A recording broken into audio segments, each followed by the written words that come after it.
اما بعد فاعوذ باللہ من الشیطان الرجیم بسم اللہ الرحمن الرحیم اذ قال اللہ یا عیسی ابن مریم اذکر نعمتی علیک وعلی والدتک، اور جب اللہ تعالیٰ ارشاد فرمائے گا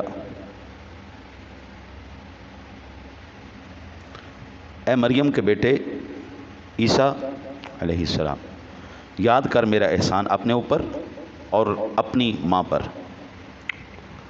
اللہ تعالیٰ کا احسان حضرت عیسیٰ علیہ السلام پر کیا ہے کہ اللہ وحدہ لا شریک نے حضرت عیسیٰ علیہ السلام کو بغیر باپ کے پیدا فرمایا۔ یہ کلمت اللہ ہے، اللہ کی نشانی، اس قادر و قدیر قدرت والے رب کی ایسی نشانی ہے کہ آج تک سائنس بغیر باپ کے بچہ نہیں بنا سکتے۔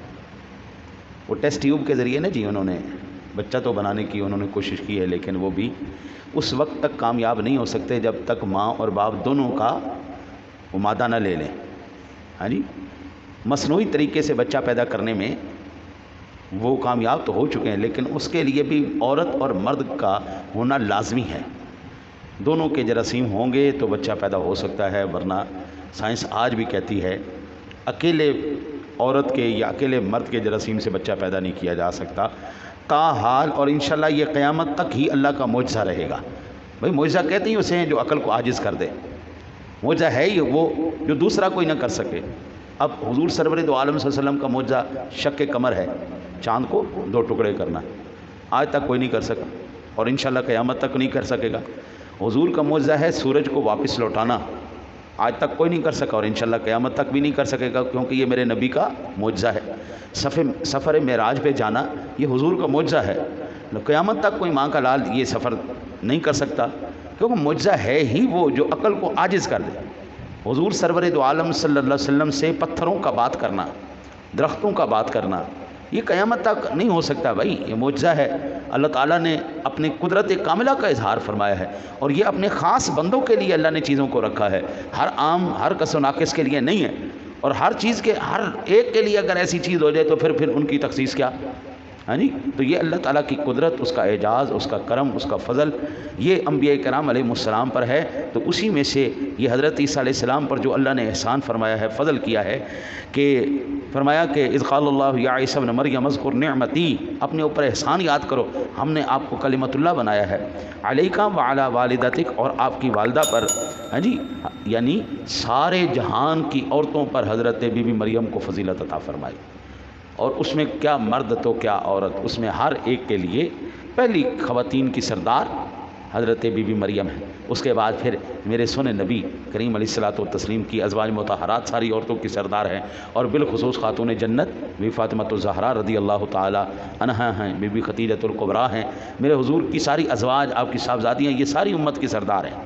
ہاں جی، تو یہ فضیلت عطا فرمائی گئی۔ پھر فرمایا اذ ایدتک بروح القدس، اور جب میں نے پاک روح سے تیری مدد کی، یعنی حضرت جبریل امین حضرت عیسیٰ علیہ نبینا علیہ الصلوۃ والسلام کے ہر قدم پر ان کی مدد فرماتے تھے، جب بھی کوئی حادثہ پیش آنا جبریل امین آپ کی مدد کے لیے کھڑے ہوتے تھے۔ تو کلم الناس فی المہد وکہلا، تو لوگوں سے باتیں کرتا پالنے میں، یہ حضرت عیسیٰ علیہ السلام کا معجزہ ہے۔ یہ حضرت عیسیٰ علیہ السلام کا معجزہ ہے کہ 40 دن کی یا 1.25 مہینے کی عمر میں آپ نے لوگوں سے کلام کی، انی عبداللہ آتانی الکتاب وجعلنی نبیا، میں اللہ کا بندہ ہوں۔ ہاں جی، 1.25 مہینے کی عمر میں آج تک کوئی بچہ کلام نہیں کر سکا، اور انشاءاللہ قیامت تک کلام نہیں کر سکے گا، کیونکہ یہ معجزہ ہے، اور معجزہ ہے ہی وہ جو عقل کو عاجز کر دے، جو عقل کے اندر چیز نہ آئے اسی کو 1.25 مہینے کا بچہ باتیں نہیں کرتا، لیکن اللہ کہتا ہے ہم نے پیارے عیسیٰ علیہ السلام کو 1.25 مہینے کی عمر میں بھی باتیں کروائیں۔ ہاں جی، اور پھر فرمایا فی المہد وکہلا، اور پکی عمر ہو کر۔ اب یہاں پر یہ بات یاد رکھیے، یہ آیت دلیل ہے حضرت عیسیٰ علیہ السلام کے آسمانوں پر اٹھائے جانے کی۔ یہ آیت دلیل ہے کہ آپ پکی عمر میں گفتگو کریں گے۔ دیکھیں، کائنات میں ہر ایک خبر جھوٹی ہو سکتی ہے، ہر ایک بندہ جھوٹا ہو سکتا ہے، لیکن نہ اللہ کا رسول کبھی جھوٹ بولتا ہے، نہ اللہ کا قرآن جھوٹ بولتا ہے۔ اللہ کے کلام میں اور اس کے انبیاء میں کوئی جو ہے نا جی کمی کوتاہی عاجزی اور یہ جو عیب ہیں جھوٹ بولنا ان میں سے، یہ جھوٹ نہیں بولتے. اللہ کا کلام بالکل سچا ہے، اللہ کے نبی سچے ہیں. اب یہ جو کہا گیا فی المہدی و کہلا، وہ پالنے میں تو ہو گئی آپ کی. حضرت عیسیٰ علیہ السلام کو 33 سال کی عمر میں آسمانوں پر اٹھا لیا گیا، اور 33 سال کی عمر پکی عمر نہیں کہلاتی.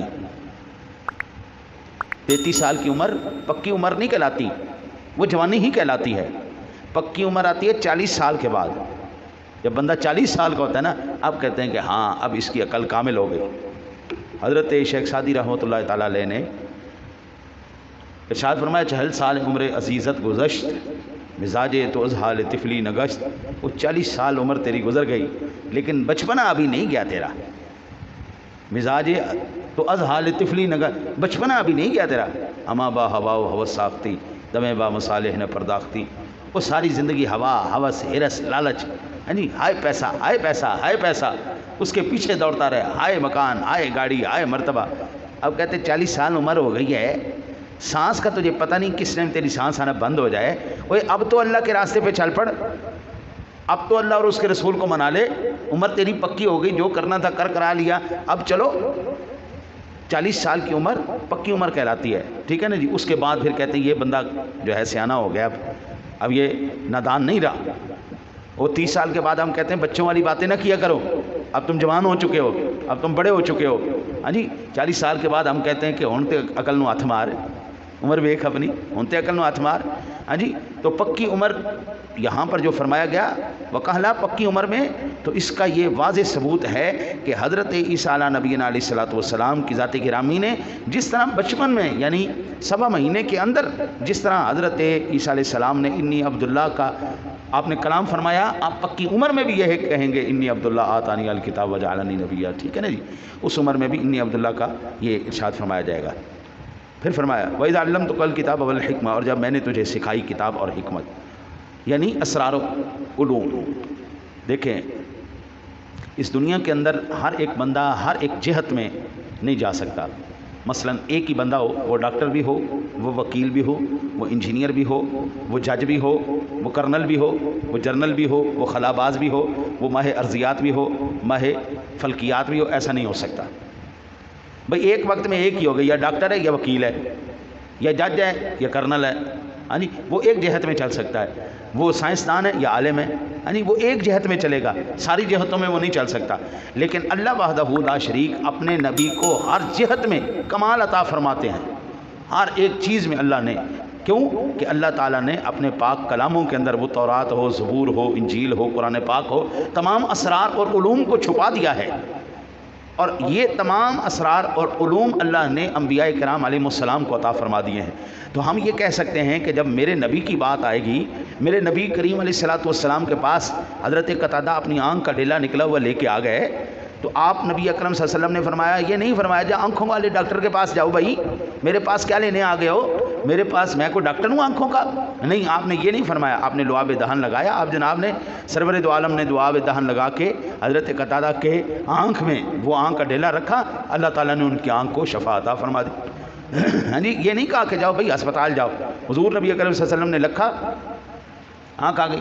ایک بندے کی ٹانگ ٹوٹ گئی، یا رسول اللہ ٹانگ ٹوٹ گئی ہے، تو حضور کہتے جاؤ ہڈیوں والے ڈاکٹر کے پاس جاؤ، میرے پاس کیا لینے آ گئے. نہیں، آپ سرکار نے اپنا لعاب دہن لگایا، آپ کی ٹانگ ٹھیک ہو گئی.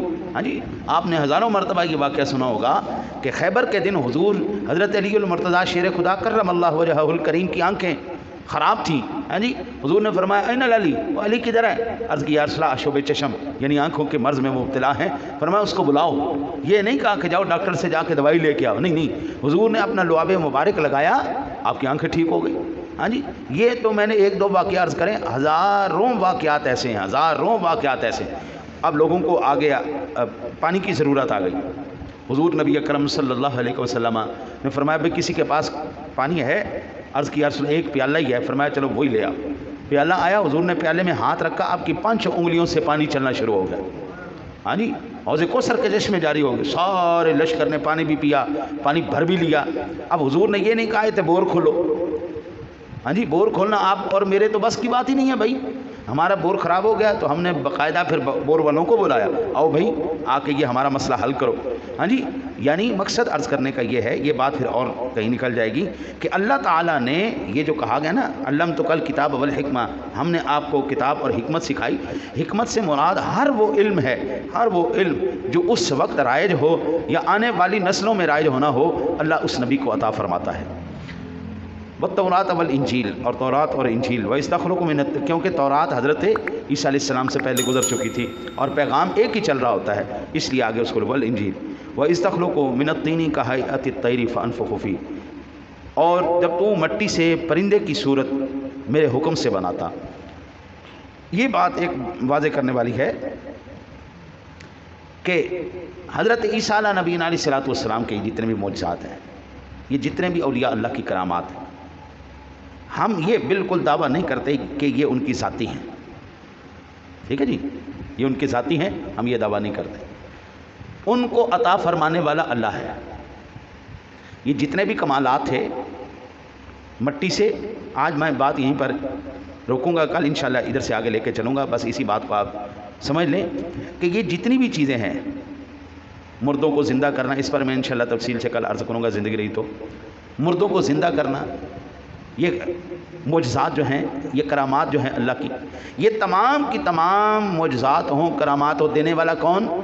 اللہ، ٹھیک ہے جی۔ ہم نہ تو دینے والے کا انکار کرتے ہیں، نہ جس کو دیا گیا ہے اس کا انکار کرتے ہیں۔ اللہ تعالیٰ بھائی جس کو مرضی یہ اختیار دے دے، تو مردوں کو زندہ کر، تو کوڑیوں کو خوبصورت کر، تو اندھوں کو بینا کر، بھائی دیکھیں نا جی، اللہ دینے والا ہے نا، تو جس کو دیا جا رہا ہے یا جو دے رہا ہے، نہ ہم دینے والے کا انکار کرتے ہیں، نہ جس کو دیا گیا اس کا انکار کرتے ہیں۔ اسی طرح جب کرامات آتی ہیں جو عقل کو تسلیم نہیں ہوتی، جب ان کا ہم کہتے ہیں کہ بھئی دینے والا تو اللہ ہے نا، اور جس کو کرامت دی جا رہی ہے تو یہ اس کا کرم ہے، اس کا فضل ہے۔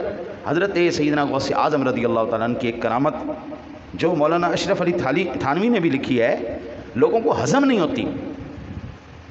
آپ کی کرامت کیا ہے؟ 12 سالہ بیڑا جو غرق ہو گیا تھا، جو ڈوب گیا تھا، اس بیڑے والوں کو زندہ کیا، مردوں کو زندہ کیا، سیدھی بات ہے جی، مردوں کو زندہ، ان کو ہضم نہیں ہوتی بات۔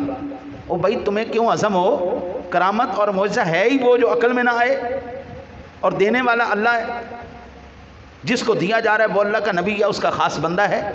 بھئی تم بھی اس مقام تک آ جاؤ نا، تم بھی آ جاؤ، جب تمہارا چلنا پھرنا اٹھنا بولنا سونا سوچنا، تمہارا ہر فعل ہر عمل اللہ اور اس کے رسول کی رضا کے لیے ہوگا، تو بھائی جب تم ہر بات ہی اللہ کی مانتا چلا جا رہا ہے تو پھر اللہ تیری کیوں نہیں مانے گا؟